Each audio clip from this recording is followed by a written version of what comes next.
Oh, yiggity. So we back. And it says this HBO documentary spurs Boston to apologize for a racist investigation. Nah, they uh they did something real foul, and an apology ain't gonna do it. We'll be right back on the Keep It P podcast.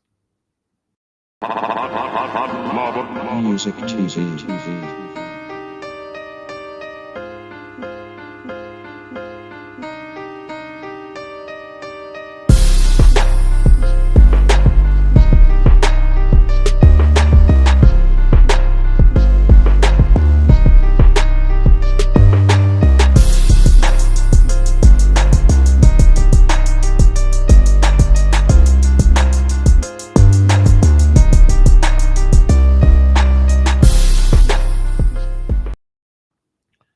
Oh yeah, here we go. So, um,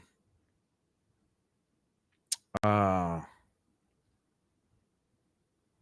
man, I'm looking at this note that I just got about our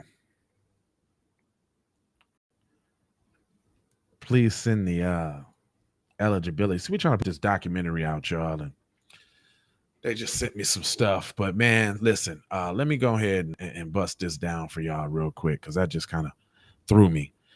But it says this is an excerpt from the True Crime newsletter. It says those were the first words Charles Chuck Stewart said. A black man. Uh, as he lay semi-conscious in the back of an ambulance to the Boston police officer who asked who shot him and his wife the night of October 23rd, 1989. The footage of that exchange and the frantic efforts of the first responders to treat the injuries appear in the opening of the HBO powerful documentary Murder in Boston, Roots, Rampage, and Reckoning. It says Stewart was lying. He was the man who killed his pregnant wife and then shot himself. But the police and later the city officials, journalists, and white residents believed his improbable story of being carjacked by a black man in a tracksuit after birthing class. The man Stewart claimed that they forced them to drive to a predominantly black neighborhood of Mission Hill and fled to a nearby housing project with Carol Stewart's purse and jewelry, including her wedding ring. Investigators ignored the story inconsistencies and disregarded the tips and the clues that would have impacted Stewart and instead allowed his hoax to ignite a smoldering racial tension in the city and prosecute its black residents. A reckoning. Also, the title of the third final episode of the Boston murder came Wednesday morning when Michelle Wu, the first woman and person of color to have been elected. She ain't a person of color. Y'all see that? Michelle Wu, person of color. Did y'all hear that? So we ain't people of color, obviously. Yeah. We ain't people of color. Basically, it says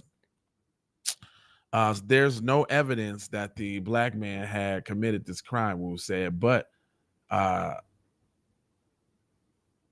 the demonstration by Murder in Boston, a massive Boston global investigation that paralleled the documentary, racial tensions had been simmering in the city since the implications, blah, blah, blah. So now you got old girl right here. I don't know if y'all seen the video. Hold on, let me see if I can get that. That video of old girl apologizing. I want to apologize to black people. I want to apologize.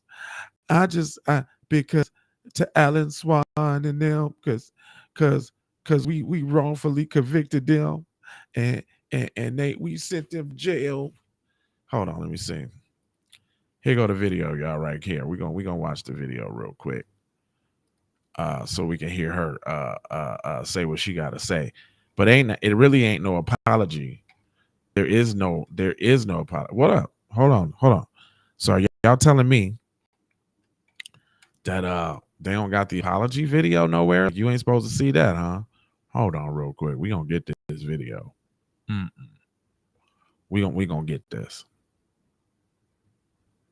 Here you go. Get vaccinated and get Blah, paid blah, blah, blah, up to blah, blah, blah, blah. $1,700. We are currently offering the COVID vaccine, flu vaccine, UTI vaccine, RSV vaccine, and many more. Call the number. Well, the official apology made to these two men, but in many ways, Mayor Wu's gesture was also to the black community, many who suffered through that period of time under suspicion during a police manhunt. The families say the public accusations stayed with them for decades, and a recent documentary and this apology to change the narrative. No, it ain't. You know what to change the narrative? We did that, family. We did that. We did that. We did that. Nah. You know what? I don't want no apology. I need some money. That's what I need. You can keep your little empty, dry apologies. Go ahead and give me some bread. The family of Willie Bennett marking a long sought after goal to right a wrong. This apology is long overdue. Mayor Michelle Wu officially money. apologizing to the family of Willie Bennett and Alan Swanson. The two men were wrongfully arrested 34 years ago after the widely publicized murder of a pregnant Carol Stuart. Her husband, the true murderer, blaming a black man for the shooting, setting off a police manhunt. If you knew and loved a black man in Boston, you feared for his life. Though never charged with the crime, both men and their families say the public accusations followed them for generations. Today, Mayor Wu, on behalf of police in the city, offering official apologies. I want to say But why she doing it on? to Mr. Swanson Why she doing it? You see that? The police can't do it themselves. They be damned if they apologize to a Negro. Begley, I'll get her to do it. She's just like him. She's one of them fortune cookie Negroes. Mr. Bennett, the entire Bennett family, and Boston's entire black community, I am so sorry for what you endured. In accepting this apology, I want to emphasize the importance of strength, resiliency, empathy, and growth. It's through these principles that we change the narrative so the world can be informed of what transpired 34 years ago. I got beat, stung, fractured skull, brain damage. Alan Swanson says, Oh, he got to get some money. What are y'all doing, black people? the ordeal was traumatic and he is still suffering the effects. Glad this is over.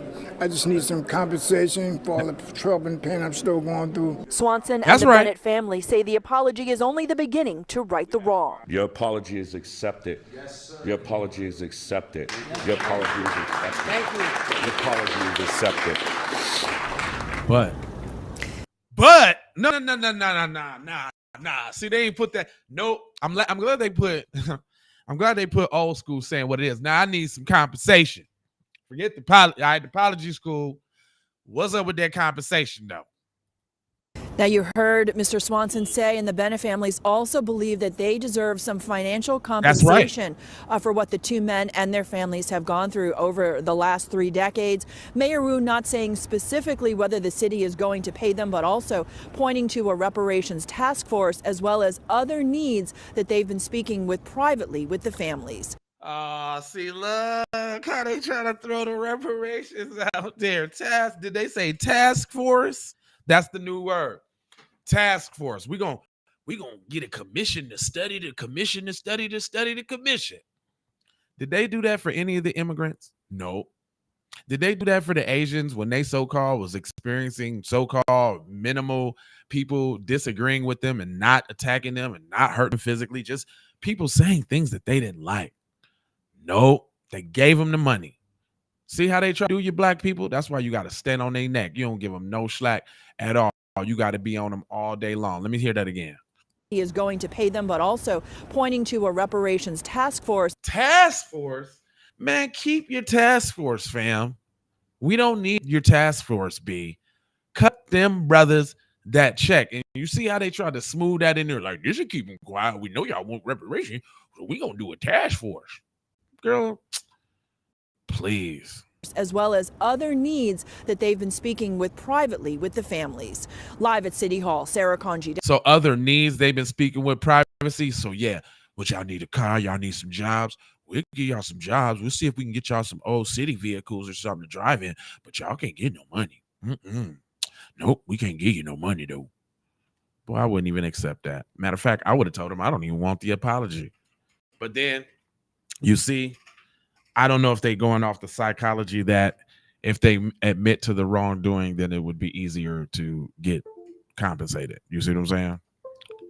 So that might be it. But I ain't gonna hold you. I'm emoji Foji and Scourge about being on code. You know I got 4 words for you. But before I go, my name is Cedric Blackman, and I'm a contributor of Abolish, the Slave Patrol, a documentary that will crack open the door on a hidden truth about our present. It's a truth about the roots of something too many of us take for granted: American policing. We like to believe our systems evolved organically, but Abolish, the Slave Patrol, exposes a chilling reality. It shines a light on the dark history of slave patrols and those brutal armed groups formed centuries ago to enforce slavery and control foundational Black Americans. Their legacy isn't buried in the past. It's woven into the very fabric of our modern police forces, the way officers interact with Black people, and the patterns of racial profiling and discrimination, with tragic instances of violence. They all echo with the ghosts of the Slave Patrol. that's right, y'all. Go ahead and do these 4 things for me. I need you to go ahead and like for the spike, comment your comment, share if you care about getting Black empowerment everywhere. Please do that on the platforms that we own, Jones. And just to bring it on home, you can catch this story real quick on Spotify. That's where it come out first, and anywhere that podcasts come out, then you see it on YouTube. So go subscribe to the podcast on the podcast, wherever it's at. Make sure you get over to the YouTube channel, and we're going live every Friday. Every Wednesday at 5 Pacific Standard Time. All right, love, peace, blessings, and aloha. Out the Doha for sure. You are.